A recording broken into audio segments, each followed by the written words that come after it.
The Turn of the Screw by Henry James. Chapter 20.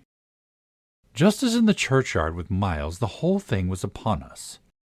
Much as I had made of the fact that this name had never once between us been sounded, the quick, smitten glare with which the child's face now received it fairly likened my breach of the silence to the smash of a pane of glass.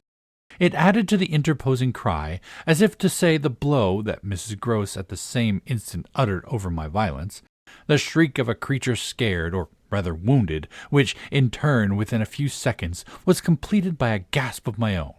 I seized my colleague's arm. "She's there! She's there!" Miss Jessel stood before us on the opposite bank, exactly as she had stood the other time, and I remember, strangely, as the first feeling now produced in me, my thrill of joy at having brought on proof. She was there, so I was justified. She was there, so I was neither cruel nor mad. She was there for poor, scared Mrs. Gross, but she was there most for Flora. And no moment of my monstrous time was perhaps so extraordinary as that in which I consciously threw out to her, with the sense that, pale and ravenous demon as she was, she would catch and understand it. An inarticulate message of gratitude.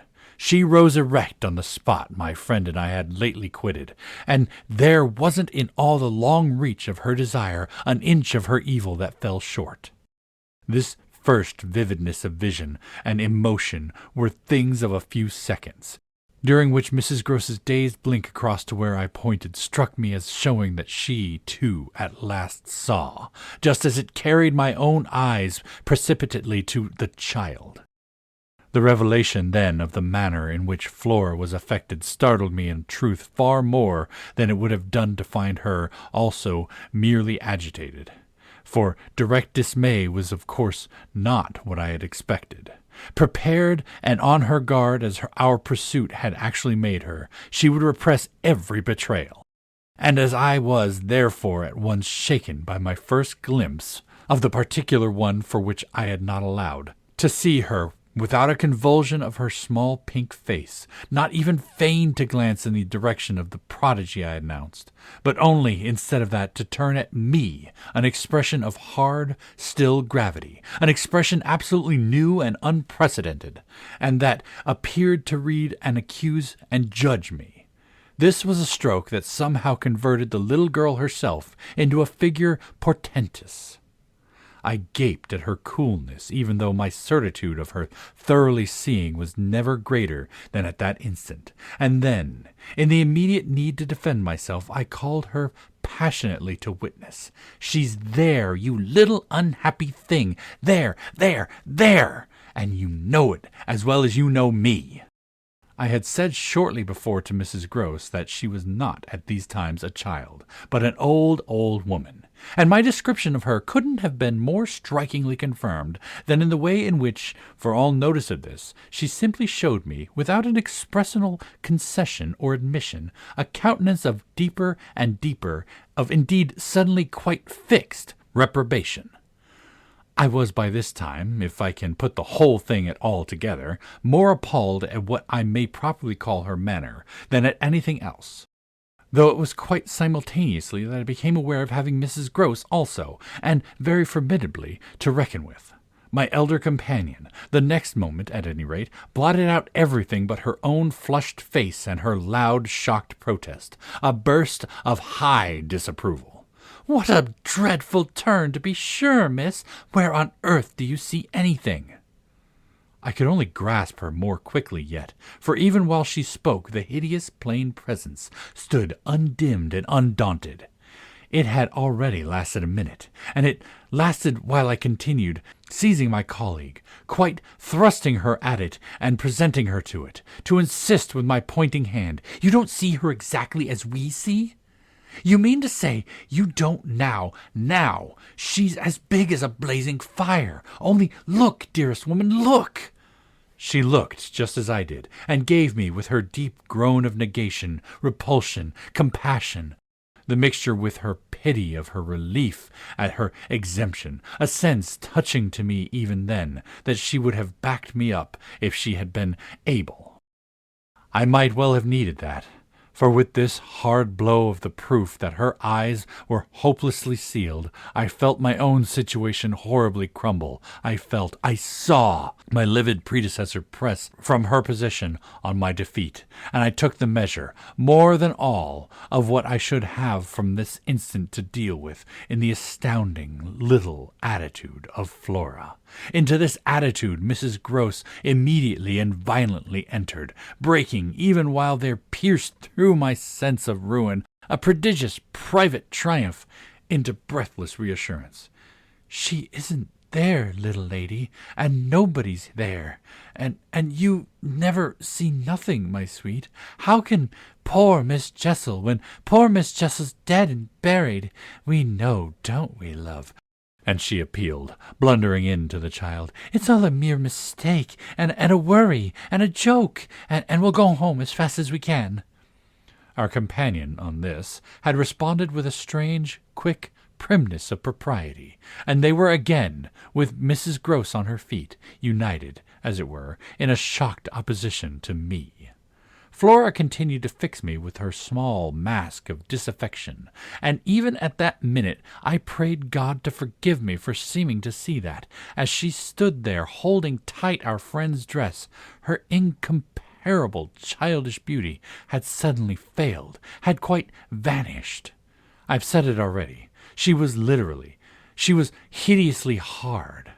She had turned common and almost ugly.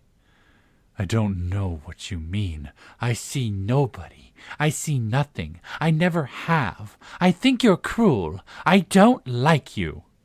Then, after this deliverance, which might have been that of a vulgarly pert little girl in the street, she hugged Mrs. Grose more closely, and buried in her skirts the dreadful little face. In this position she launched an almost furious wail. "Take me away! Take me away! Oh, take me away from her!" "From me?" I panted. From you!" she cried.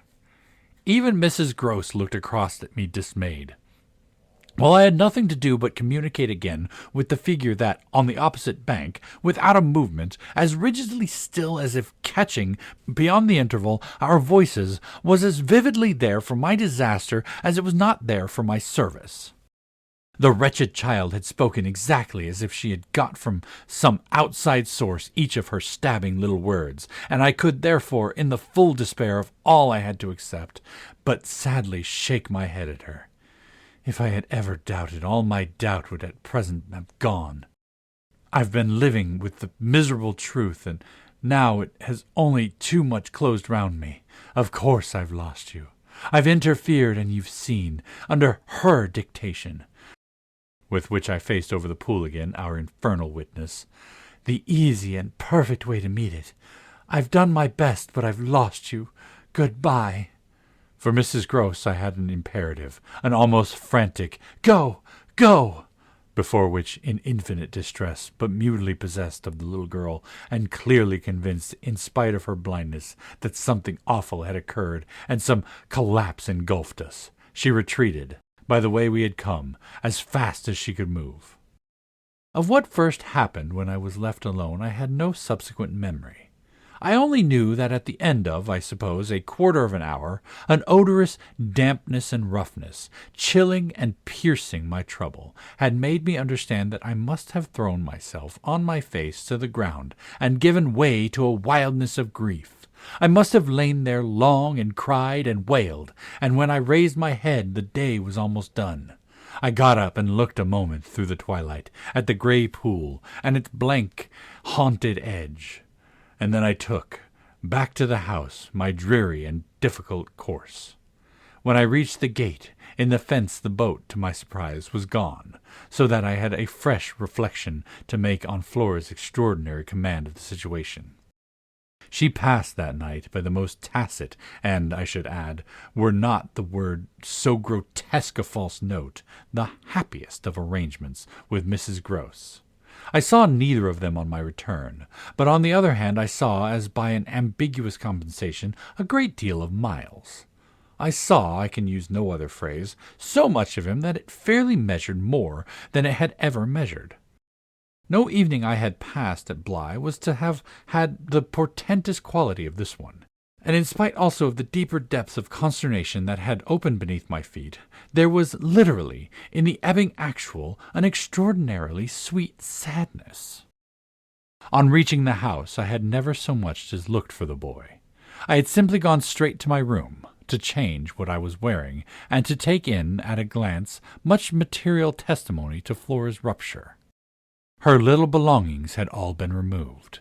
When later, by the schoolroom fire, I was served with tea by the usual maid, I indulged, on the article of my other pupil, in no inquiry whatever. He had his freedom now. He might have it to the end.